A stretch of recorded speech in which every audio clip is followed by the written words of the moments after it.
add. But I'm happy to confirm that we have had consultations, and after extensive consultations, we have agreed that a dialogue is the way forward out of the crisis that we are having today in our country. We've agreed that we give people an opportunity to be heard, to express themselves, to come out with the grievances which are actually ailing our country today, so that a lasting solution can be found.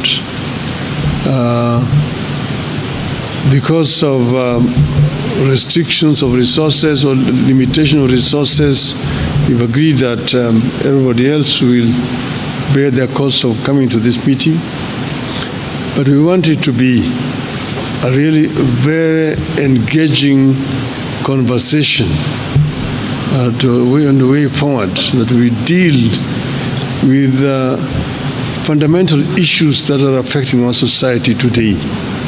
We know there are many, but they are actually solvable. But we need to begin by identifying, secondly, coming up with the solutions to these problems. So we think that this forum will work and will help us to move forward.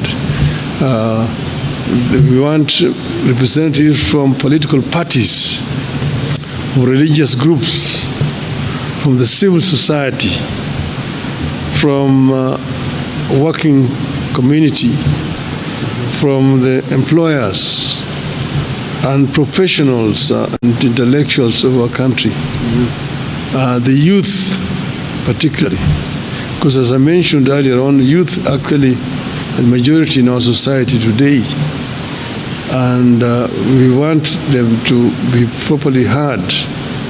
And then the several issues, some of them which have been mentioned already, the issue of unemployment, the issues of corruption, the issues of ethnicity, debt in our country and debt servicing,